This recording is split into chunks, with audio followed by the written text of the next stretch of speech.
Ilan yan? 3,000? Aba, hindi pa sinama yun eh. Baka mawala pa yun. Sa Pilipinas, ang kasal ay hindi lang basta pagsasama ng dalawang taong nagmamahalan. Hindi bossing. Sa probinsya, ang kasal minsan parang national event. May motorcade, may tarp na matatakpan ng buong bahay, may lechon na parang celebrity guest, may ninong na hindi kilala ng groom pero biglang naging second parent, at may sound system na kung bumayo, pati kalabaw sa kabilang barangay na papaheadbang. Dito sa probinsya, kapag sinabing kasal, hindi lang pamilya ang involved.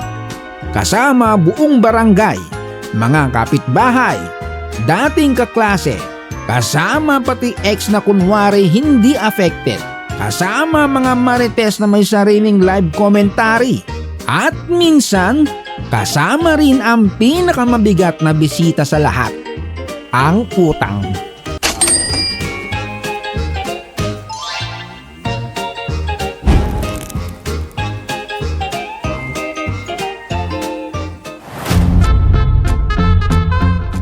Sa probinsya, kapag may ikakasal, ramdam agad ng buong lugar.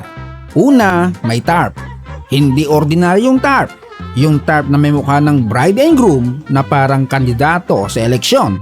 Tapos sa ilalim, listahan ng ninong at ninang na parang credits ng pelikula. May mayor, may kapitan, may konsehal, may negosyante, may tito na nasa abroad, at may ninang na hindi pa sure kung bakit siya napasali. Pero nahihiya ng umatras. Sa umpisa, sweet. Pero habang palapit ang kasal, unti-unti nagiging operasyon militar ang lahat. May meeting sa bahay, may rehearsal, may away sa seating arrangement, at syempre, may nanay ng bride na parang general ng wedding war. At syempre, ang classic line ng mga nanay, "Anak, isang beses ka lang ikakasal."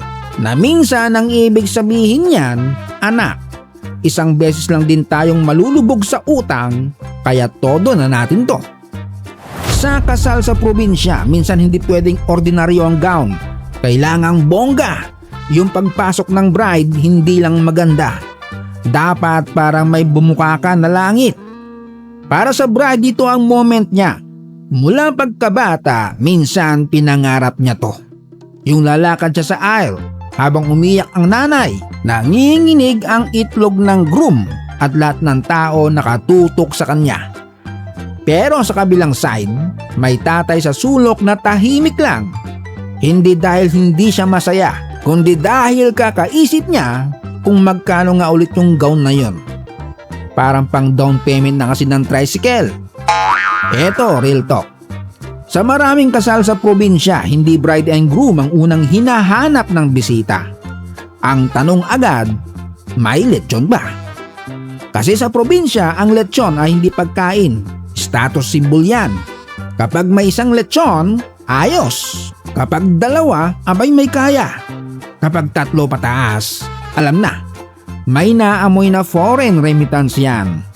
At eto na nga, paglabas ng lechon, biglang nagiging organize ang mga tao. Yung mga kanina tahimik sa misa at mga lobat na, biglang alerto. Parang sinundot ang kanilang mga puwet. May nakapila na hawak ang plato. May nakatutok sa balat. May tito na kunwari tumutulong maghiwa pero ang totoo, nagsesecure ng crispy part. Pero dito rin lumalabas ang comedy at tragedy. Kasi kahit gaano kaganda ang program, kahit gaano ka-emotional ang vows, kapag naubusan ng lechon ng isang table, may issue. Bakit sa table nila ang dami? Kami, puro sauce. Ayun na, yung wedding reception naging barangay hearing. Sa probinsya, mahirap mag-control ng guest list. Kasi minsan ang iniimbitahan mo ay isang tao, pero dumating parang delegasyon. Kasama ang asawa, anak, biyenan, pinsan, at kapitbahay na mahiyain daw. Pero nakatatlong beses bumalik sa buffet. At dahil probinsya, may kultura tayo na ayaw mapahiya ang bisita. Kaya kahit hindi kasama sa head count, pauupuin. Kahit wala ng upuan, hahanapan.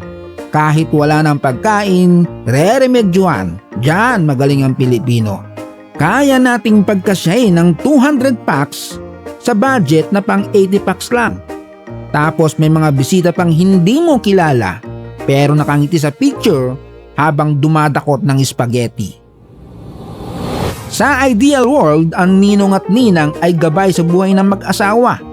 Sila ang magpapayo. Sila ang magbibigay ng wisdom. Sila ang tutulong kapag may problema. Pero sa totoong buhay, minsan ang unang tanong, magkano kaya ibibigay ni ninong? Real talk ulit tayo. May mga kumukuha ng principal sponsors hindi dahil close, kundi dahil kilala sa sobre. May ninong na negosyante, may ninang na nasa abroad. At yung ibang ninong pagdating sa reception, ramdam mo na ang pressure. Dahil minsan may sobre pa na sinusukat ng mata ng iba. Kapag makapal, may respeto. Kapag manipis, may judgment. Noong araw, picture lang sa studio sapat na. Ngayon, yung prenup shoot dapat cinematic. May drone, may slow motion, may sunset. Pagkatapos ng kasal, dito na papasok ang tunay na gyera, ang reception. Dito malalaman kung gaano katibay ang pamilya. Hindi dahil sa vows, hindi dahil sa pila sa buffet. May table assignment na hindi nasunod. May tito na umupo sa VIP kahit hindi siya VIP. May pinsan na nagtatampo kasi nasa likod sila. May lola na gustong katabi ang electric fan. Tapos may tito na lasing, sasayaw ng todo, pero 20 lang pala ang isasabit. What? Sa kasal, hindi lang bride at groom ang nagsasama. Nagsasama rin ang dalawang pamilya. At minsan, nagkakabanggaan muna bago magkaintindihan. May side ng groom na feeling kulang sila sa respeto. May side ng bride na feeling sila ang mas gumastos. May tita na may issue sa seating arrangement. May kapatid na nagtampo kasi hindi bridesmaid. At meron talagang classic na bakit si ganito invited. Kaya ang lakas manira. Kilalang malakas magmarites. Bossing, kasal pa lang, may political drama na. Minsan parang Senate hearing ang family meeting. Pero dito rin lumalabas ang totoong aral. Ang kasal hindi lang tungkol sa magandang araw. Tungkol ito sa kakayahan nyong humarap sa gulo ng magkasama. Kasi kung sa seating arrangement pa lang nag-aaway na kayo, paano pa sa budget? Paano pa sa anak? Paano pa sa in-laws? Paano pa kapag sabay dumating ang Meralco bill at tampuhan? Maraming kasal sa probinsya ang maganda, masaya, makulay, punong-puno ng pagmamahal. Pero may iba rin na sobrang bongga na pagkatapos ng honeymoon, ang unang yakap ng mag-asawa ay hindi sa isa't isa, kundi sa listahan ng utang. Ang masakit, minsan isang araw lang ang kasal, pero 2 taon ang bayaran. At syempre, hindi rin natin pwedeng husgahan agad. Kasi may dahilan kung bakit gusto ng marami ang engrandeng kasal. Para sa ibang pamilya, ito ang proud moment. Anak nila yan. Pinalaki nila, pinag-aral, inalagaan, pinangarap na makitang masaya. Kaya kapag ikakasal, gusto nilang ibigay ang best. Lalo na sa probinsya kung saan malapit ang komunidad. Kaya minsan may pressure. Ayaw mapahiya. Ayaw masabi ang tinipid. Ayaw pag-usapan. Ayaw may kumpara sa kasal ng pinsan. At diyan nagsisimula ang problema.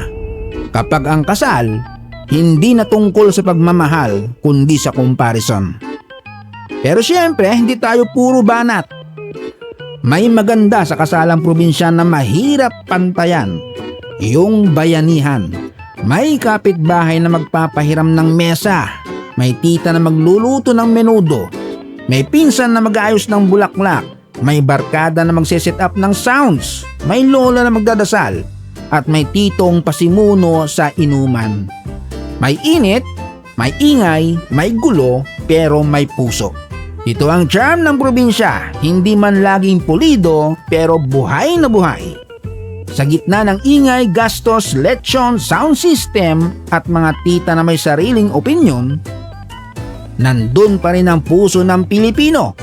Yung pagmamahal sa pamilya, yung saya ng komunidad, yung pangarap na mga pagsimula ng bagong buhay. Pero tandaan, hindi masama ang bonggang kasal. Ang masama, yung bonggang kasal pero wasak ang budget. Hindi masama ang mag-celebrate. Ang masama, yung selebrasyon ng inuna. Pero preparasyon sa buhay may asawa ang nakalimutan. Kaya naman kung ikakasal ka, gawin mong maganda, gawin mong masaya, gawin mong memorable, pero higit sa lahat, gawin mong totoo. Dahil ang tunay na kasal hindi nasusukat sa dami ng lechon, kapal ng sobre, haba ng gown o lakas ng sound system. Nasusukat yan sa dalawang taong handang magsama kahit tapos na ang handaan. Kung nagustuhan nyo ang kwentong may halong tawa, kirot at konting sampal ng realidad, like, share at subscribe na sa Tito John's TV. Dahil dito hindi lang tayo nagkikwento, binubuklat natin ang buhay na minsan maganda, minsan magulo, pero palaging may aral. Shout out, Invecus Gamer! I am Lekni na nasa LA, Anga Aganma from Tabuk Kalinga, Alexander Abellon from Santa Cruz, Laguna, Laha Family from Quezon City, Philip Mustera from Garden Grove Village, Dasmariñas, Cavite, Rodolfo Ombrog, Bertsky Buhisan ng Mindanao, Edgar Rodriguez from Catanzaro, Italy, kay Dendro Barbers, at kay Welna Saberon from Margo sa Tubig. Salamat sa panonood, hanggang sa muli.